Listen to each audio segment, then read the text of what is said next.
The screams pierced the otherwise tranquil Montana afternoon, sending flocks of birds scattering into the cloudless sky. Matthew Rhodes reined in his stallion atop the ridge, his keen eyes scanning the valley below where a plume of dust rose from what appeared to be a freshly collapsed homestead cabin. Without hesitation, he dug his spurs into his horse's flanks, sending them racing down the slope toward the disaster. It was the spring of 1873, and Matthew, known throughout the territory simply as Matt, had been trailing a herd of wild mustangs when the commotion caught his attention. As he neared the cabin, the extent of the devastation became clear. The modest wooden structure had completely caved in, likely due to the recent heavy rains that had softened the ground beneath its foundation. "Hello," Matt called out, dismounting before his horse had fully stopped. "Anybody in there?" A faint cry answered him, not the wail of a grown person, but the unmistakable sound of an infant. Then came a woman's voice, weak but determined. "Help us, please." Matt tossed his hat aside and rushed to the rubble. Through a small gap in the collapsed timbers, he could make out a pale face, streaked with dirt and blood. A young woman, no more than 25, was pinned beneath a heavy roof beam, cradling a bundle protectively against her chest. "Madam, I'm going to get you out of there," Matt promised, already assessing the tangled mass of wood and debris. "Just hold on." "My baby," she whispered. "Please save my baby first." The pleading in her eyes struck him like a physical blow. Matt had seen his share of desperate situations in his 30 years, but something about this woman's courage in the face of her own peril awakened something long dormant within him. "I'll get you both out," he assured her, his voice steady despite the urgency of the situation. "What's your name, madam?" "Dahlia," she replied, wincing as she shifted slightly. "Dahlia Carter. I'm Matthew Rhodes. Everyone calls me Matt." He began moving smaller pieces of debris away from the opening. "And who's this little one?" "Sarah," Dahlia said, glancing down at her whimpering child. "She's only 4 months old." Matt worked methodically, his powerful hands gripping and tossing aside splintered boards and broken furniture. The midday sun beat down mercilessly, and soon sweat soaked through his faded blue shirt. He stripped it off, using the fabric to protect his hands as he clawed through the wreckage. Time seemed to slow as he dug. Minutes stretched into an hour, then 2. His fingers bled from countless small cuts and splinters, but he barely noticed the pain. All that mattered was reaching the woman and her child before the unstable structure collapsed further. "How are you holding up, Dahlia?" he called periodically, needing to hear her voice to know she remained conscious. "I'm still here," she would answer, each time a little weaker than before. "Sarah's sleeping now, I think she's all right." Matt redoubled his efforts, moving a particularly heavy beam that had been blocking his path. The wood groaned ominously as he shifted it, and Dahlia cried out in alarm. "Don't move," she gasped. "The whole thing will come down." Matt froze, realizing she was right. The beam he'd been moving was supporting what remained of the roof. If it gave way, both Dahlia and her baby would be crushed instantly. "I need to think," he muttered, wiping sweat from his brow with his forearm. His gaze swept the area, searching for anything that might help.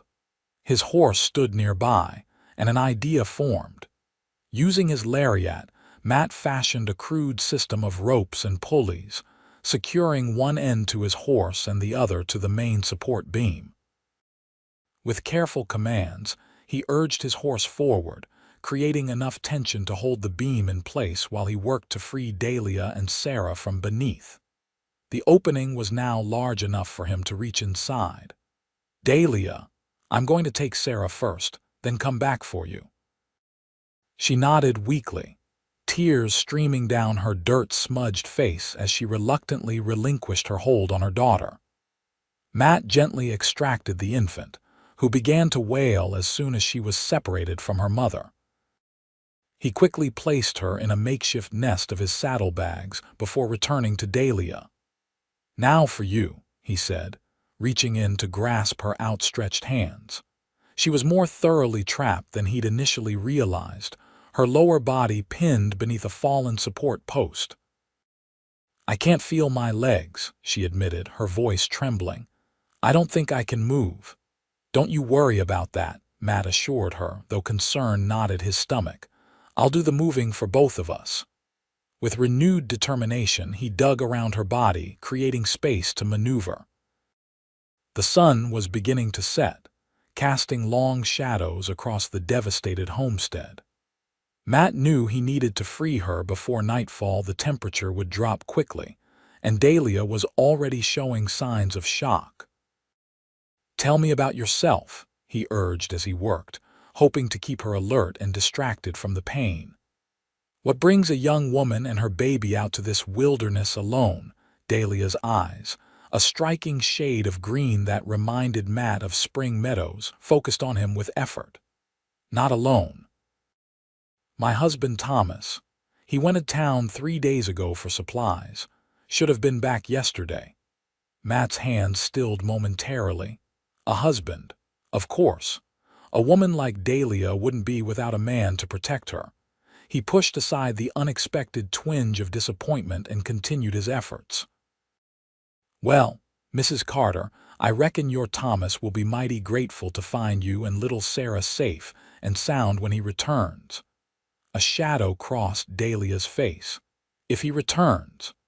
There was something in her tone that suggested more than just worry over a delayed traveler. Matt didn't press, focusing instead on freeing her from the wreckage. Finally, after what seemed an eternity of careful maneuvering, Matt managed to lift the beam trapping Dahlia's legs. With a swift motion, he pulled her free and gathered her into his arms. She was lighter than he expected, her slender frame deceptively fragile against his chest. "I've got you," he murmured as she cried out in pain. "You're safe now." The sun had dipped below the horizon by the time Matt had Dahlia and Sarah settled beside a small fire a safe distance from the ruined cabin. He'd fashioned a crude shelter using his bedroll and saddle blanket, then tended to Dahlia's injuries as best he could. Her legs were badly bruised but not broken, a miracle given the weight that had pinned her. "Thank you," she said softly as he offered her water from his canteen. Baby Sarah suckled contentedly at her breast, seemingly unharmed by the ordeal. "You saved our lives." Matt averted his eyes respectfully from the intimate moment between mother and child. "Any man would have done the same." "No," Dahlia countered with unexpected firmness. "Most would have ridden on by, or at best gone for help that would have come too late." He couldn't argue with her assessment. The nearest town, Silver Creek, was a good day's ride away. By the time help arrived, the unstable structure would likely have collapsed entirely. "What will you do now?" he asked, poking at the fire with a stick. "Your home." "Wasn't much of a home," Dahlia replied, her voice hollow. "Thomas chose this spot against my better judgment. Too far from town, too isolated." She stroked Sarah's downy head. "But it was all we had." Matt hesitated, choosing his words carefully. "And Thomas, you seemed uncertain about his return."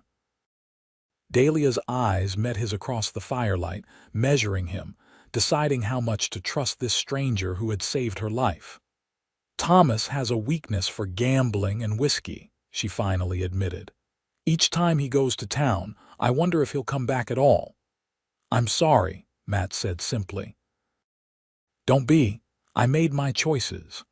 Dahlia adjusted Sarah, who had fallen asleep. "I was a school teacher back east. I should have known better than to believe a charming drifter's promises of adventure and prosperity in the West." Matt watched her, struck by her forthrightness. Most women in her position would have defended their husband or changed the subject. Dahlia Carter, it seemed, was not most women. I can take you to Silver Creek tomorrow, he offered. They've got a decent doctor who can look at your legs proper. Maybe your husband will be there. And if he isn't? The question hung in the air between them. Matt looked away, suddenly finding the stars intensely interesting. Then I reckon you'll need help getting back on your feet. I know some good folks in town who might take you in until you decide what's next. Dahlia said nothing for a long moment then. Why would you do all this for strangers? It was a fair question. Matt Rhodes wasn't known for involving himself in others' troubles. He'd spent years keeping to himself, working as a horse wrangler and occasional scout, avoiding the complications that came with too much human connection. I suppose I know what it's like to be alone against the wilderness, he finally answered. Nobody should have to face that, especially not a mother and child. Something unspoken passed between them then, a recognition of shared understanding that transcended their brief acquaintance. Dahlia nodded slightly, accepting his answer and his offer of help. That night, Matt slept lightly, alert to any sound that might signal danger. Twice he rose to check on Dahlia and Sarah, reassuring himself they were comfortable and warm. Each time he found Dahlia's eyes open, watching him with an expression he couldn't quite decipher. Dawn broke clear and cool, painting the eastern sky in shades of pink and gold. Matt prepared a simple breakfast of coffee and hardtack, softened in the coffee for Dahlia's benefit. As they ate, he outlined his plan. My horse can carry both you and Sarah. I'll walk alongside. We should reach Silver Creek by sundown if we set out within the hour. Dahlia attempted to stand, wincing as weight bore down on her injured legs. Matt was at her side instantly, his arm providing steady support. I'd be a burden, she protested. Perhaps you should ride ahead and send back a wagon. And leave you alone with no shelter and no protection. Matt shook his head firmly. Not a chance, Mrs. Carter. Dahlia, she corrected softly. After what you've done for us, I think formalities seem rather unnecessary. Matt nodded, a small smile tugging at his lips. Dahlia, then. Before departing, he insisted on salvaging what they could from the cabin ruins. Working methodically, he recovered a small trunk containing Dahlia's clothing and personal items, a few cooking implements, and most precious of all, a locket containing a tiny portrait of Dahlia's parents. I thought this was lost, she whispered, clutching the silver oval to her chest. It's all I have left of them. Sometimes fortune favors the persistent, Matt replied, pleased by her evident joy. With Sarah secured in a sling across Dahlia's chest, and Dahlia herself perched sideways on Matt's sturdy mount, they set off toward Silver Creek. The journey was slow but steady, with frequent stops to rest and tend to Sarah's needs. Throughout the day, they talked, sharing pieces of their lives in the easy manner of travelers with nothing but time and miles ahead. Matt told her of his childhood in Missouri, his father's horse farm, and the restlessness that had driven him west after the war. Dahlia spoke of her years teaching in a small Pennsylvania town, her parents' deaths from influenza, and her fateful meeting with Thomas Carter, a traveling salesman with dreams bigger than his abilities. He painted such pictures with his words, she recalled, absently stroking Sarah's back as the baby slept against her. A new life in the West, prosperity, adventure. By the time I realized it was mostly tall tales, we were already married and crossing the Mississippi. And now? Matt asked carefully. Dahlia sighed, her gaze fixed on the distant mountains. Now I have Sarah to consider. I can't drag her from place to place chasing Thomas's next big scheme. She deserves stability, safety. Her voice hardened slightly. I'm prepared to provide that with or without her father's help. Matt admired her determination. Many women in her position would have surrendered to despair or resigned themselves to an uncertain existence tied to an unreliable man. Dahlia Carter, it seemed, possessed a core of steel beneath her gentle exterior. As the sun began its descent toward the western horizon, the scattered buildings of Silver Creek appeared in the distance. Matt felt an unexpected reluctance as they approached civilization. The day's journey had created a comfortable intimacy between them, one that would necessarily change once they reached town. "We'll get you settled at the boarding house," he told her as they entered the main street. "Mrs. Holloway is a good woman. She'll look after you and Sarah while we sort things out." Dahlia nodded, though uncertainty clouded her expression. "And if Thomas is here," Matt chose his words carefully, "then you'll have decisions to make, but they'll be yours to make, Dahlia, no one else's." The townspeople of Silver Creek turned curious eyes on the unlikely trio as they made their way to the boarding house, a tall, weather-beaten building with lace curtains in the windows that suggested feminine care despite its rough exterior. Matt helped Dahlia dismount, supporting her weight as her stiff legs adjusted to standing. Mrs. Holloway, a plump, gray-haired woman with shrewd eyes and a kind smile, appeared in the doorway before they reached it. "Matthew Rhodes," she called, placing hands on ample hips. "Don't tell me you've finally decided to give up that solitary existence of yours and take a wife." Matt felt heat rise in his face. "It's not like that, Mrs. Holloway. Mrs. Carter here and her daughter were trapped when their cabin collapsed. I'm just helping them get situated." The older woman's expression shifted immediately to concern. "You poor dear," she said, rushing forward to support Dahlia's other side. "Come inside at once. You look ready to drop." Matt found himself relegated to the porch as Mrs. Holloway took charge, bustling Dahlia and Sarah inside with promises of hot food, a warm bath, and clean beds. Before the door closed, Dahlia glanced back at him, a mixture of gratitude and something like regret in her eyes. "Thank you," she said simply. "For everything." He nodded, suddenly awkward. "I'll check in on you tomorrow. Need to ask around about your husband anyway." The mention of Thomas seemed to dim the light in her eyes, but she nodded. "Until tomorrow, then." With that, she was gone, swept into the boarding house by Mrs. Holloway's efficient ministrations. Matt stood for a moment longer, feeling strangely bereft, before leading his horse toward the livery stable. He had inquiries to make. The Golden Nugget Saloon was Silver Creek's central gathering place, where information flowed as freely as the watered-down whiskey. Matt pushed through the batwing doors, his eyes adjusting to the smoky interior as he scanned the room for familiar faces. "Well, look what the wind blew in," called Fergus, the barrel-chested bartender. "Thought you were off chasing wild horses, Rhodes." Matt approached the bar, nodding to acquaintances as he passed. "Plans changed. I'm looking for information on a man named Thomas Carter. Would have come through town within the last few days." Fergus's bushy eyebrows rose. "Carter? Yeah, he was here all right.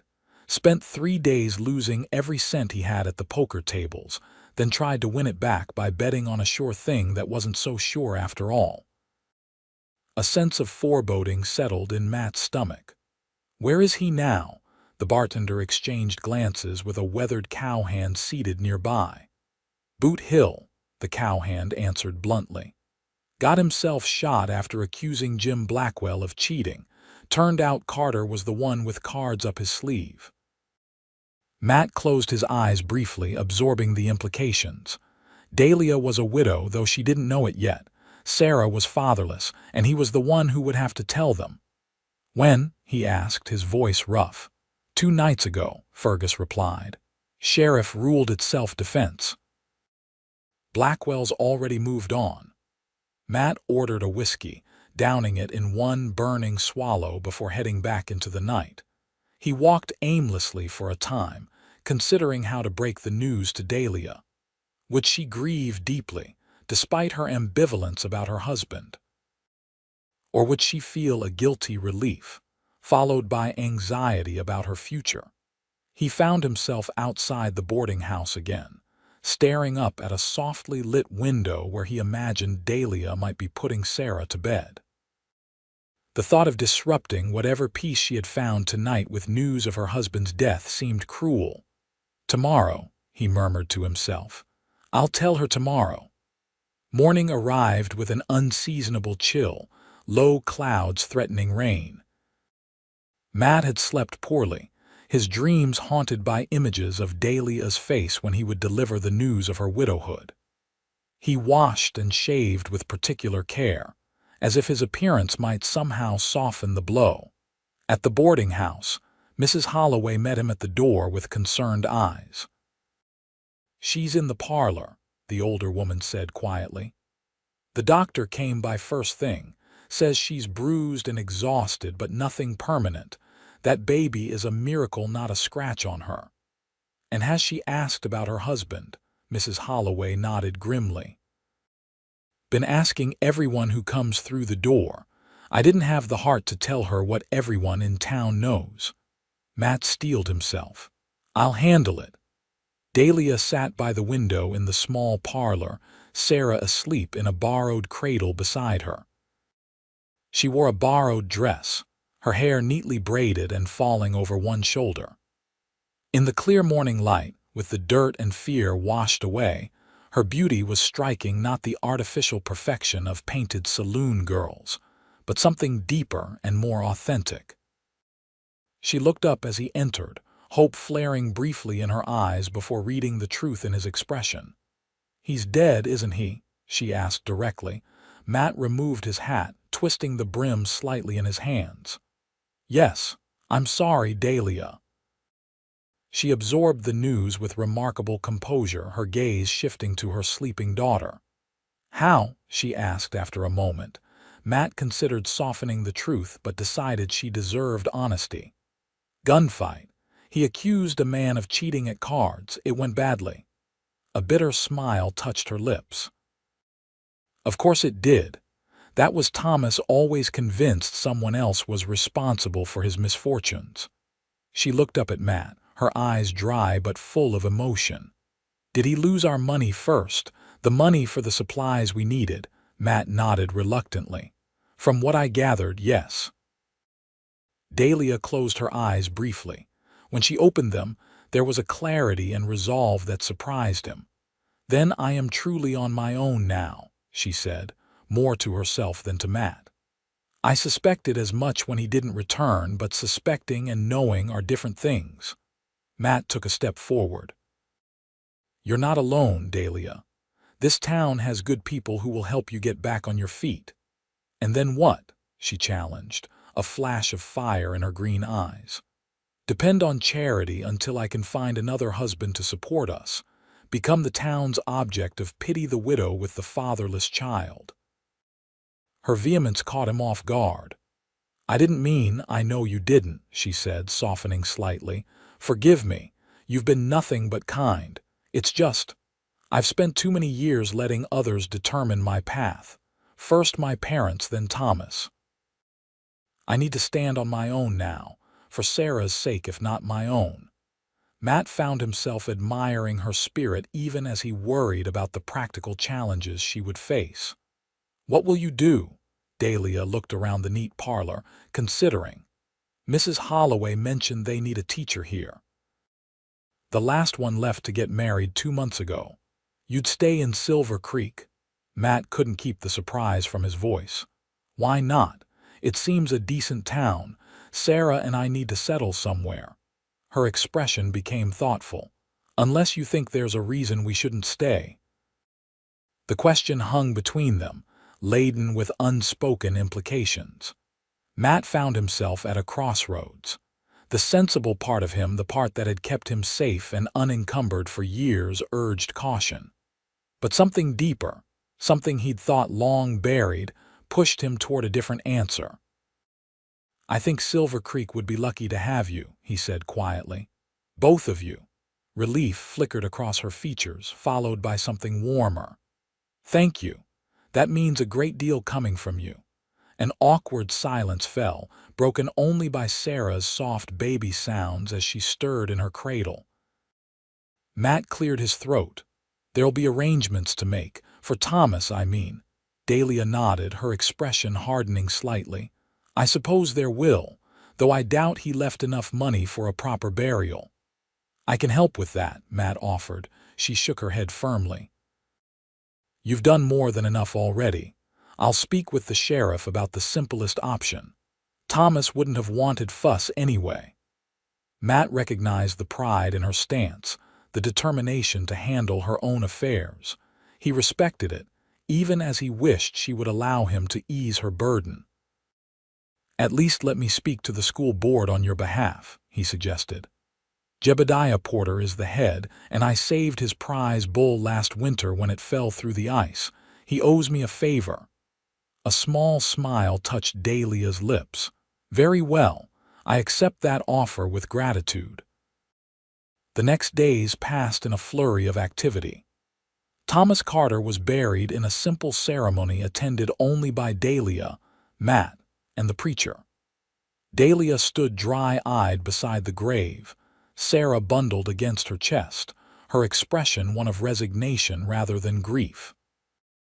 "He had his good points," she told Matt afterward as they walked back toward town. "He could make me laugh like no one else, and he was genuinely excited about becoming a father. I think he truly believed each new scheme would be the one to provide for us properly." "But," Matt prompted gently. "But good intentions pave more than just the road to hell," she sighed.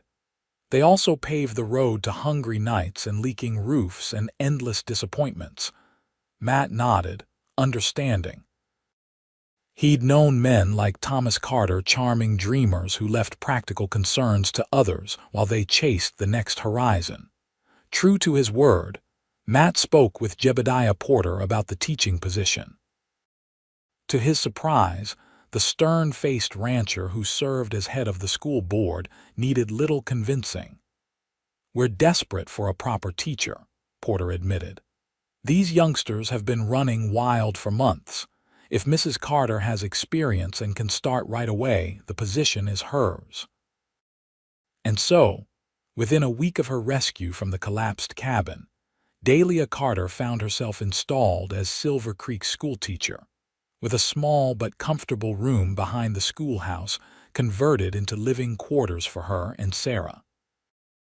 The townswomen, led by Mrs. Holloway, rallied around the young widow, providing furniture, linens, clothing, and the countless necessities for establishing a new home. Matt kept a respectful distance during this time, conscious of Dahlia's need to establish herself independently in the community. He checked in periodically, bringing small gifts, a rocking chair he'd traded for with a furniture maker in the next town, a handcrafted wooden toy for Sarah, but never staying long enough to invite gossip. Spring deepened into summer. Matt returned to his work with horses, breaking and training stock for local ranchers, though he found himself spending more time in and around Silver Creek than ever before. If anyone noticed that his visits to town often coincided with the end of the school day, when Dahlia could be seen walking home with Sarah in her arms, they were kind enough not to mention it.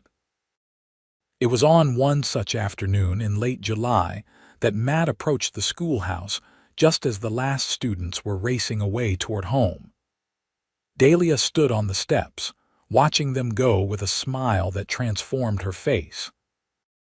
She had filled out in the months since her ordeal, her cheeks rosy with health, her green eyes bright. She wore her light brown hair pulled back in a practical bun during school hours, but Matt had once glimpsed it loose around her shoulders when he'd arrived unexpectedly on a Sunday morning. The image had stayed with him. "Mr. Rhodes," she greeted him warmly, though with the formality she maintained in public. "What brings you to town today?" "Thought I might walk you and Sarah home," he replied, removing his hat. "If that would be agreeable." Something in her expression softened. Very agreeable. Let me just gather my things. As they walked the short distance to her quarters, Sarah babbled happily from her mother's arms, reaching pudgy hands toward Matt when he came into her line of sight. Without thinking, he offered her his finger, which she grasped with surprising strength. She remembers you, Dahlia observed. She always gets excited when you visit. Smart girl, Matt replied, making a silly face that caused Sarah to giggle.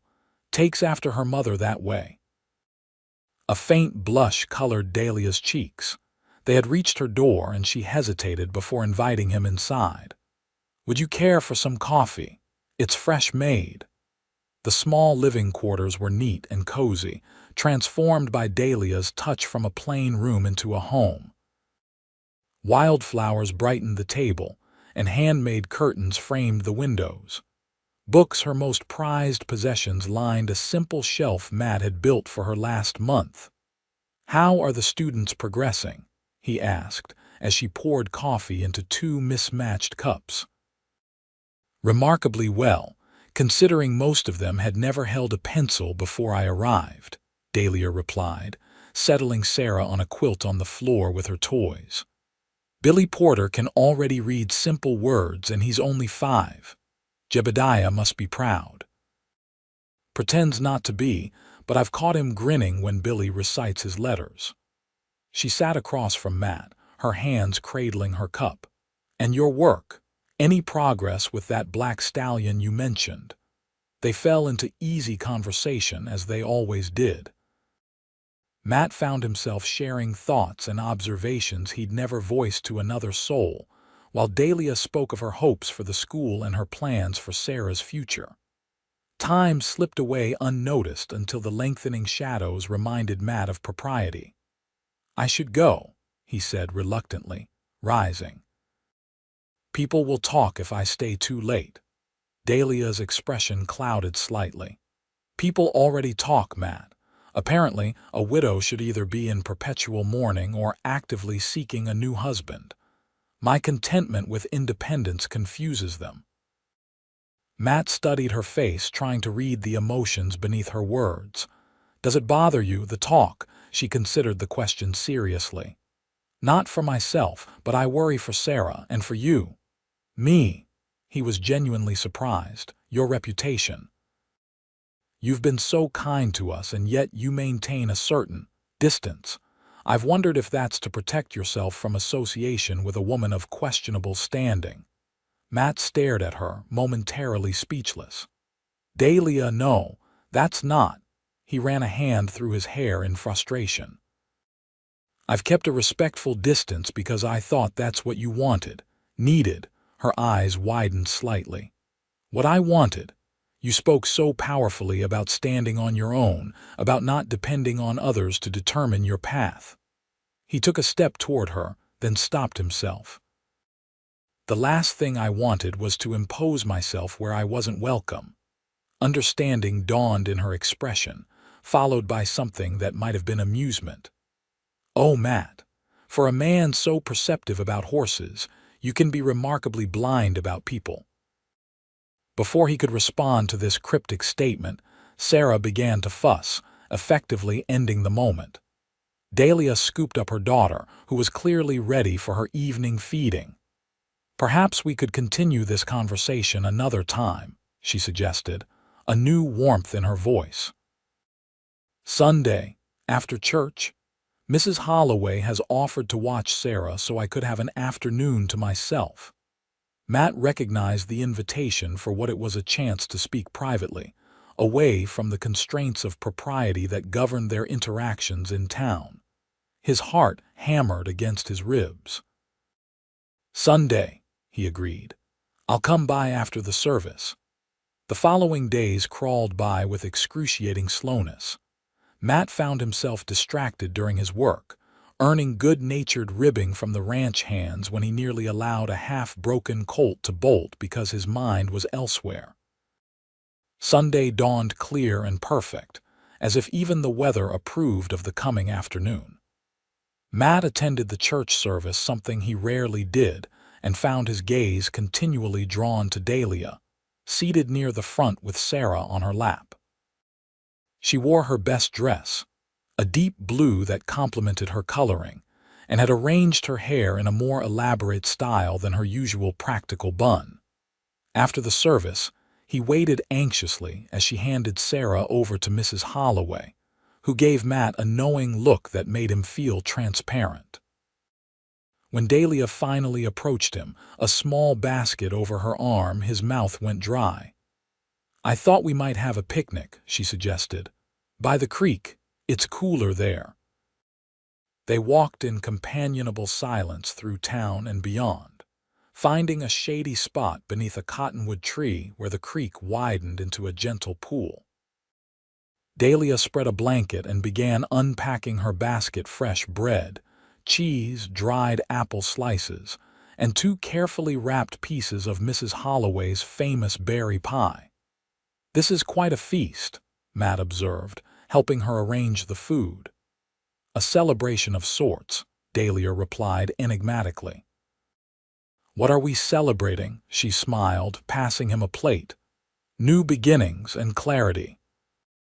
They ate, talking easily about inconsequential matters: the town's preparations for the harvest festival, the progress of Matt's horse training, a humorous incident involving the mayor's wife, and an escaped chicken. It wasn't until they had finished the pie that Dahlia returned to their interrupted conversation from days earlier. "I've been thinking about what you said," she began, her fingers idly plucking at the blanket's edge, "about keeping your distance out of respect for my independence." Matt nodded, suddenly nervous. It seemed the right thing to do. It was considerate, she acknowledged, but perhaps unnecessary. His heart skipped. "How so?" Dahlia met his gaze directly, a courage in her eyes that he had admired from the first moment he'd seen her trapped beneath the cabin ruins. "Independence doesn't mean isolation, Matt. It means making my own choices, including the choice to welcome someone into my life." "Into our lives," she amended, clearly including Sarah in her thoughts. Matt swallowed hard. "And is that something you might choose, to welcome someone, not someone?" she corrected softly. "You." The world seemed to still around them, the creeks babbling, the birds singing. Even the rustling leaves all faded into insignificance compared to the moment crystallizing between them. "Dahlia," he began, his voice hoarse with emotion, "I'm not a wealthy man. I don't have much to offer except hard work and loyalty. Those are worth more than gold to me," she replied. "I've had pretty words and empty promises. I'd rather have honest toil and steadfast devotion." Matt reached across the blanket, taking her hand in his. Her fingers were slender but strong, marked with the small calluses of a working woman. He ran his thumb across her knuckles, marveling at how perfectly her hand fit in his. "I've never felt for anyone what I feel for you," he admitted. "From the moment I pulled you from that cabin, something changed in me. It scared me at first, still does if I'm honest." "What scares you?" she asked. "How much I care, how quickly it happened, the thought that I might not be enough for you and Sarah." Dahlia shifted closer, her free hand coming up to touch his cheek. "You dug through a collapsed building with your bare hands to save a woman and child you'd never met. If that's not enough, I don't know what could be." The distance between them seemed to close of its own accord. Matt's arm slipped around her waist, drawing her gently against him. Her eyes fluttered closed as his lips found hers in a kiss that began tentatively but quickly deepened, with the release of months of unspoken longing. When they finally separated, both breathless, Matt rested his forehead against hers. "I love you," he whispered. "Both of you. I think I have almost from the beginning." Tears glistened in Dahlia's eyes, but her smile was radiant. "And we love you. Sarah already adores you, and I." She took a shaky breath. "I've been afraid to admit how much I've come to depend on your steady presence in our lives." "You don't have to be afraid anymore," Matt promised. And depending on someone who depends equally on you isn't weakness, it's partnership. They spent the remainder of the afternoon by the creek, talking of the future, making plans both cautious and hopeful. The sun was beginning to set when they finally gathered the remains of their picnic and started back toward town. "People really will talk now," Dahlia observed with a small smile as Matt openly held her hand on the walk back. "Let them," he replied, squeezing her fingers gently. "Though perhaps we should give them something more substantial to discuss." She glanced at him questioningly. "Marry me," he said simply. "Not tomorrow or next week, whenever you feel ready, but know that's what I want. A life with you and Sarah, a family of our own." Dahlia stopped walking, turning to face him fully in the golden light of the setting sun. "Are you certain?" Taking on another man's child, a woman with a past, Matt silenced her concerns with a gentle finger to her lips. "Sarah is a blessing, not a burden, and your past has made you who you are, the woman I love. I'm more certain of this than I've ever been of anything." Joy bloomed across her features. "Then yes, Matthew Rhodes, I will marry you, and we'll build that life together, all three of us." The following months brought changes both swift and gradual to their lives. Matt continued his horse training but began construction on a small ranch of his own, using savings he'd accumulated over years of solitary living. The land he chose was just outside Silver Creek, close enough for Dahlia to continue teaching until they decided otherwise. They were married in October, when the aspen trees blazed gold against the mountainsides. The entire town turned out for the celebration, genuinely happy for the schoolteacher who had won their hearts and the formerly solitary horseman who had found his family in the most unexpected circumstances. Sarah, now crawling and attempting her first words, was a central part of the ceremony. Dressed in a tiny white dress Mrs. Holloway had sewn for the occasion. When the preacher pronounced them husband and wife, it was Matt who held the baby while he kissed his bride, a symbol of the family they had already become.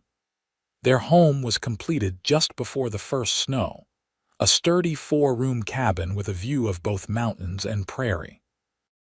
Matt had insisted on extra strong support beams and a solid foundation, memories of Dahlia's collapsed cabin driving his careful planning.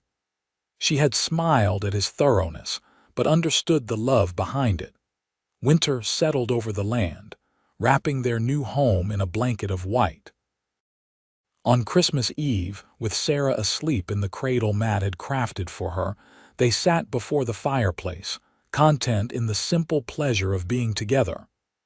"I have something for you," Dahlia said, retrieving a small package from behind a cushion.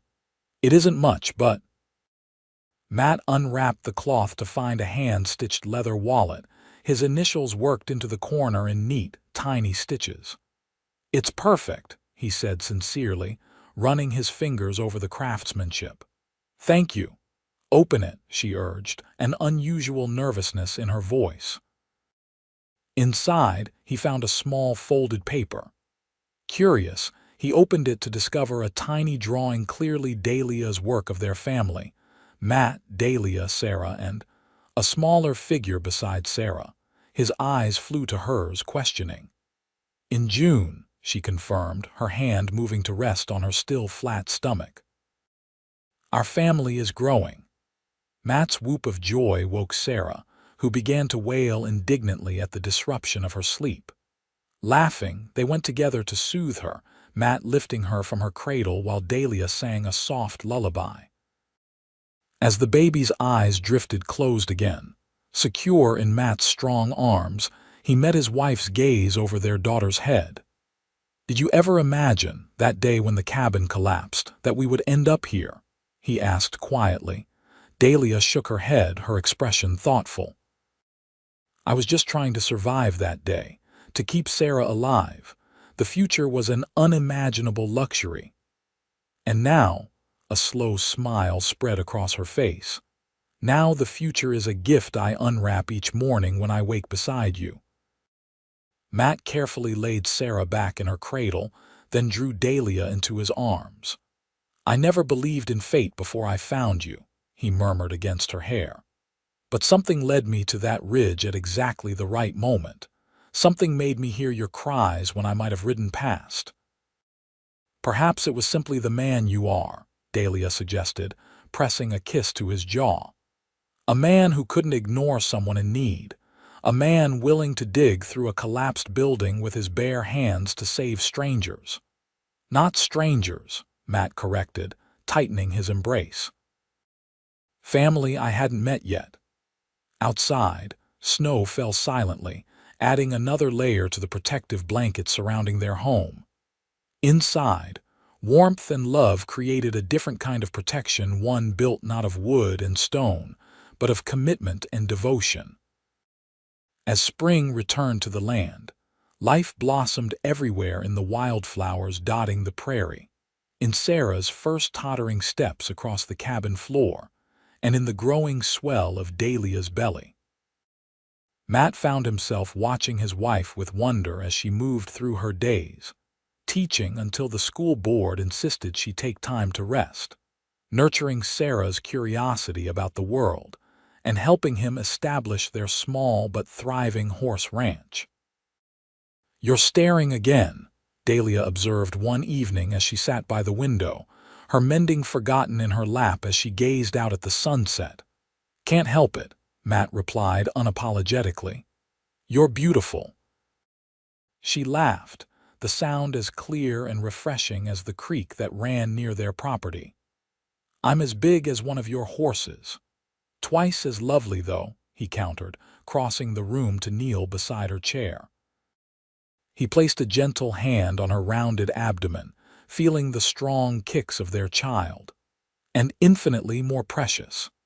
Their son arrived in early June, a robust baby with a shock of dark hair and his father's determined chin. They named him William, after Dahlia's father, but from the first day, Matt called him Will, a name that spoke of strength and possibility. Sarah, now walking steadily and chattering in simple sentences, approached her baby brother with solemn curiosity. "My baby?" she asked, looking up at Dahlia with earnest green eyes so like her mother's. "Our baby," Dahlia corrected gently. "Your brother. You'll help Mama take care of him, won't you?"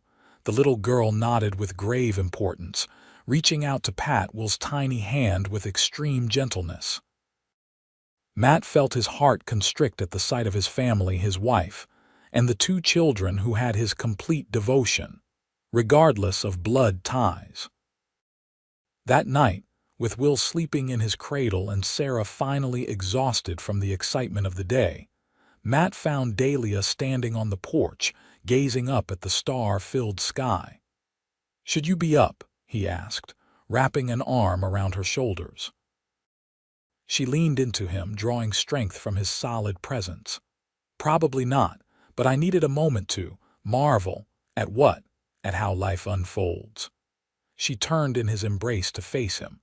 3 years ago, I was a naive schoolteacher following a charming dreamer west. 2 years ago, I was trapped in a collapsed cabin, certain Sarah and I would die there. And now," she gestured toward the house behind them where their children slept peacefully, "now I have everything I never dared hope for." Matt brushed a strand of hair from her face, tucking it behind her ear in a gesture of familiar tenderness. "We've been blessed," he agreed. "Though I maintain it was my superior horse-tracking skills that led me to you." She laughed softly, rising on tiptoe to kiss him. "Is that so?" And here I thought it was my extraordinarily loud screaming. "That too," he conceded with a grin. "You have many talents, Mrs. Rhodes." "As do you, Mr. Rhodes." Her expression grew more serious, chief among them being your capacity for love. "Sarah adores you as if you'd been her father from birth. This land thrives under your care, and I—" Her voice faltered slightly with emotion. "I am more deeply loved than I ever imagined possible." Matt drew her closer, resting his cheek against her hair. That's because you make it easy, Dahlia. Loving you and Sarah, and now Will, is as natural as breathing. They stood together in the quiet night, the sounds of the wilderness a familiar symphony around them. From inside came the soft cry of their newborn son, and Dahlia reluctantly pulled away. "Duty calls," she sighed, though her eyes shone with contentment rather than weariness.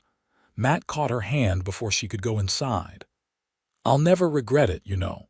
Not one moment from digging through that cabin to changing diapers at midnight. It's all been worth it." Dahlia's smile held all the warmth and promise of their life together. "I know," she said simply, "because it has been for me, too." As the years passed, the Rhodes family prospered in ways both material and immaterial. Matt's skill with horses brought a steady income and growing reputation, while Dahlia eventually opened a small school on their own property when Will reached teaching age, joined 2 years later by their daughter Emma. Sarah grew into a beautiful young woman with her mother's intelligence and her adoptive father's affinity for horses. Though she knew the truth of her parentage, Dahlia and Matt had always been honest with her. She considered Matt her true father in every way that mattered. On the 20th anniversary of the day Matt had pulled Dahlia and Sarah from the collapsed cabin, the entire family gathered for a special celebration.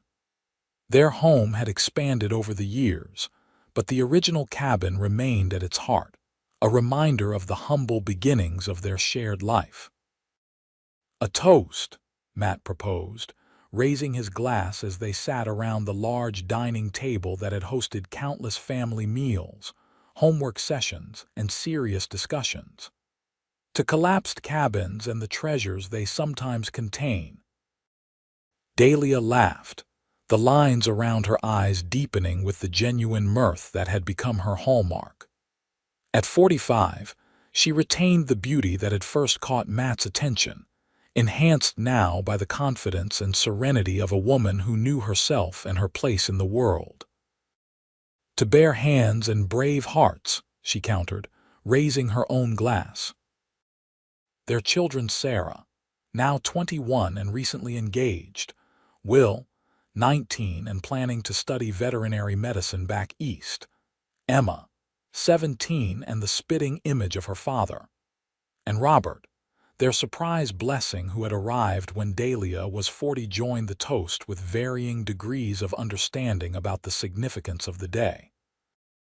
Later, when the younger children had gone to bed and Sarah had departed with her fiancé for a proper but extended goodnight, Matt and Dahlia sat on the porch swing that had replaced the simple bench of their early years.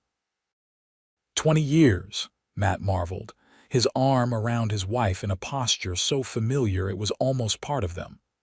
"Sometimes it feels like yesterday, and sometimes it feels like another lifetime," Dahlia replied, her head resting comfortably on his shoulder.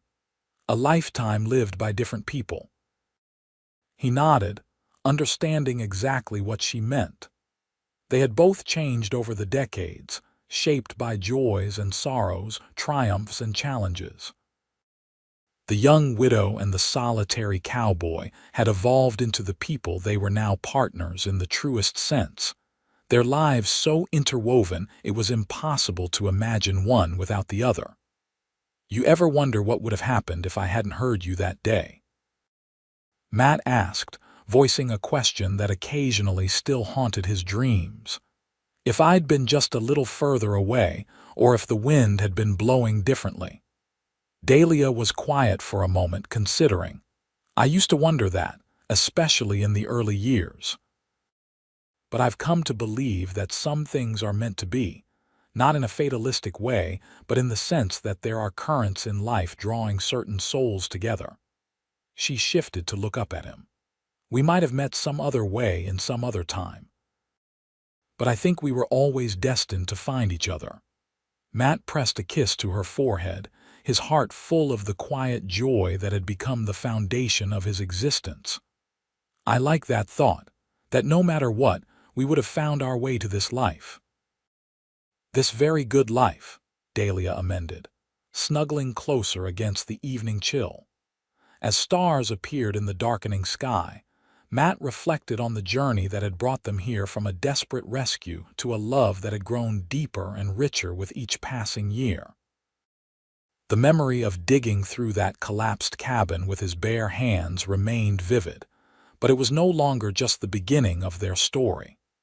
It was one chapter in a continuing narrative of a family built not just on blood, but on choice and commitment.